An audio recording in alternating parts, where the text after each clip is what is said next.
नमस्कार विद्यार्थी मित्रांनो, ग्रो मराठी या युट्यूब चॅनलमध्ये आपले सहर्ष स्वागत आहे.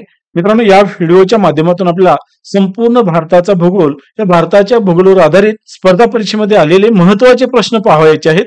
मित्रांनो, जर नवीन असाल तर हा चॅनल सबस्क्राईब करा, बेल आयकॉन बटन दाबा, जेणेकरून आपणास नवनवीन शैक्षणिक व्हिडिओचे नोटिफिकेशन मिळणे सोपे जाईल. तर चला जाणून घेऊया स्पर्धा परीक्षेत आलेले महत्त्वाचे प्रश्न. यासाठी आपल्याला वेळ दिलाय 5 सेकंदाचा. मित्रांनो, भारतातील सर्वात मोठं राज्य कोणतं आहे? क्षेत्रफळानुसार आपल्याला राज्य पाहायचं आहे. मित्रांनो, अशा या प्रश्नाला पर्याय दिले 4.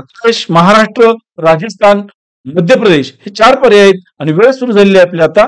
या 5 सेकंदामध्ये आपल्याला उत्तर मित्रांनो कमेंट बॉक्स मध्ये द्यावयाचं आहे.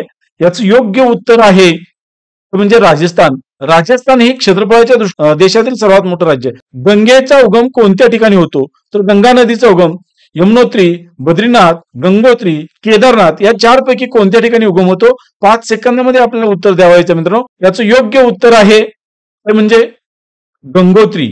गंगोत्री हे जे ठिकाण आहे, या गंगोत्री या ठिकाणी उत्तरांचल राज्यामध्ये हे ठिकाण आहे. या उत्तरांचल राज्यातील गंगोत्री या ठिकाणी गंगा नदीचा उगम होतो. भारताच्या कोणत्या राज्यातून कर्कवृत्त जात नाही? जात नाही या ठिकाणी पाहिजे मित्रांनो, जात नाही म्हटलेलं आहे. तर राजस्थान, उडीसा, मध्य प्रदेश आणि गुजरात या 4 पैकी कोणत्या राज्यातून कर्कवृत्त जात नाही? मित्रांनो, भारताच्या मध्यातून कर्कवृत्त जातं. मग भारताच्या मध्यातून कर्कवृत्त जात असेल तर कोणत्या राज्यातून जात नाही? राजस्थान मधून कर्कवृत्त जातं, मध्य प्रदेश मधून कर्कवृत्त जातं, गुजरात मधून पण कर्कवृत्त जातं. मग उरलं म्हणजे उडीसा. उडीसा हे जे राज्य आहे, या उडीसा राज्यातून कर्कवृत्त जात नाही, कारण ते कर्कवृत्ताच्या दक्षिणेला आहे. अरवली पर्वतरांग कोणत्या दिशेने पसरलेले आहे? कोणत्या दिशेने पसरलेले विचारलेले मित्रांनो.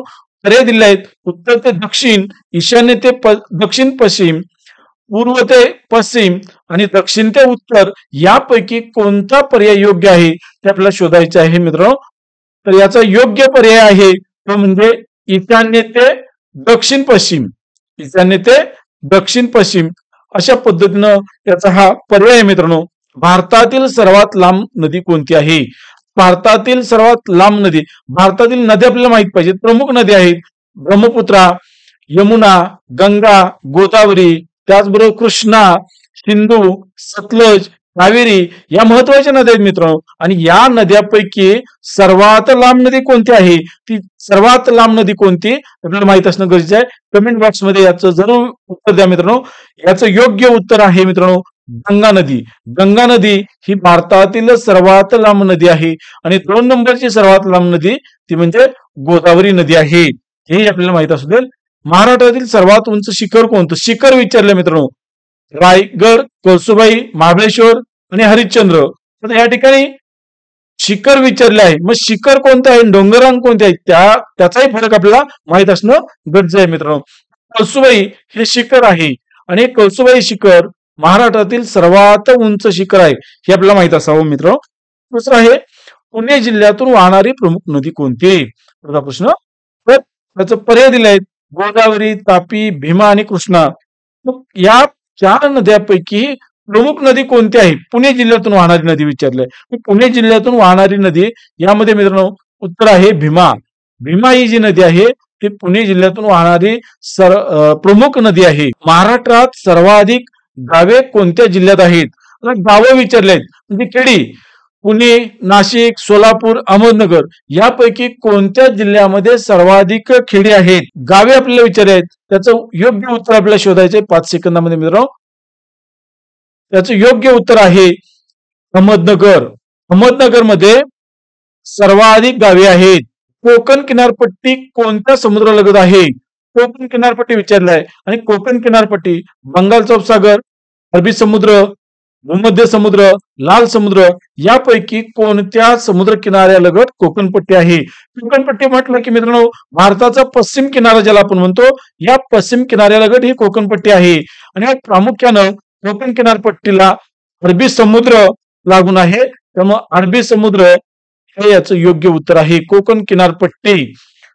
तर पश्चिम किनारपट्टी आणि पूर्व किनारपट्टी अशा 2 किनारपट्टी आहेत. त्यातला आपल्याला अरबी समुद्र आणि पश्चिम किनारपट्टीचा लगतचा भाग आपल्याला लक्षात येणं गरजेचं आहे. पूर्वेला बंगालचा उपसागर आहे आणि पश्चिमेला अरबी समुद्र आहे मित्रांनो. या पद्धतीनं सर्व प्रश्नांची उत्तर आपल्याला देणं आवश्यक आहे आणि त्यासाठी कोणत्या प्रश्नाचं उत्तर येत नसेल तेही कमेंट बॉक्समध्ये द्यावं आणि ज्या प्रश्नांची उत्तर येतात त्याचं उत्तर पटकन आपल्याला कमेंट बॉक्समध्ये देता आलं पाहिजे. देवगिरी हे कोणत्या डोंगररांगेत आहे? देवगिरी हे ठिकाण सह्याद्रीच्या डोंगररांगा, सातमाळा, अजंठा आणि बालाघाट यापैकी कोणत्या डोंगररांगेत आहे? तर मित्रांनो 5 सेकंदामध्ये उत्तर देता येते का पहा. म्हणतोय आपला अभ्यास झालेला आहे असं समजायला काही हरकत नाही. तर याचं योग्य उत्तर आहे अजंठा. अजंठा ही जी डोंगररांग आहे या डोंगररांगेमध्ये देवगिरी हा पर्वत आहे. पृथ्वीवर एकूण किती खंड आहेत? तर 5, 6, 7 आणि 8 यापैकी योग्य उत्तर किती? खंड विचारले आहे. खंड आपल्याला माहित असणं गरजेचं आहे. एकूणच 7 खंड पृथ्वीवरती आहेत मित्रांनो. हे 7 खंड आपल्याला माहित असणं गरजेचं आहे. आशिया खंड आहे, ऑस्ट्रेलिया खंड आहे, युरोप खंड आहे, आफ्रिका खंड आहे, उत्तर अमेरिका, दक्षिण अमेरिका 7 खंड आपल्याला माहित असणं. अंटार्क्टिका. विषुववृत्त कोणत्या अक्षांशावर आहे? विषुववृत्त 0 अक्षांशावर, 90, 23.5 आणि 45 यापैकी योग्य उत्तर आपल्याला द्यायचंय. विषुववृत्त किती अक्षांशावरती आहे? म्हणजे पृथ्वीगोल जो आहे या पृथ्वीगोलाच्या मध्यातून गेलेलं विषुववृत्त आपल्याला माहित असणं गरजेचं आहे. याचं योग्य उत्तर आहे 0 अक्षांशावरती विषुववृत्त आहे. 0. सूर्य मावळतो हे आपल्याला दिसतंय. का दिसतं मित्रांनो? तर सूर्य पृथ्वीभोवती फिरतो, पृथ्वी स्वतःभोवती फिरते, सूर्य स्थिर नाही आणि चंद्र सूर्याला झाकतो. याचं योग्य उत्तर मित्रांनो आपल्याला या पर्यायातून शोधायचं आहे आणि याचं योग्य उत्तर आहे पृथ्वी स्वतःभोवती फिरते. पृथ्वी स्वतःभोवती फिरते आणि त्यामुळं सूर्य मावळताना आपल्याला तो दिसतो. भारतात सर्वाधिक वृष्टीप्राप्त ठिकाण कोणते? म्हणजे वृष्टी म्हणजे पाऊस. पाऊस सर्वाधिक भारतात कोणत्या ठिकाणी होतो? हे ठिकाण आपल्याला माहित असणं गरजेचं आहे.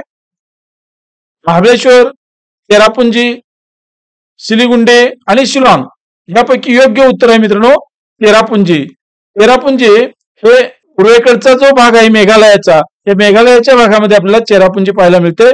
मेघालय राज्य. तर चेरापुंजी हे जगातील सर्वाधिक पर्जन्यवृष्टी होणारं ठिकाण आहे. जगातील मित्रांनो हे लक्षात ठेवा. सर्वात मोठा महासागर कोणता आहे? सर्वात मोठा महासागर अटलांटिक, हिंदी, आर्टिक आणि पॅसिफिक. मित्रांनो यापैकी उत्तर जर योग्य द्यायचं असेल तर आपल्याला सर्व महासागर माहित असणं गरजेचं आहे आणि हे 4 महासागर आहेत आणि या 4 महासागर पैकी पॅसिफिक हा जो महासागर आहे या पॅसिफिक महासागराचा आपण विचार करायला गेलो तर तो सर्वात मोठा महासागर आहे. जगातील सर्वात मोठा महासागर हा आहे. धन्यवाद मित्रांनो. धन्यवाद.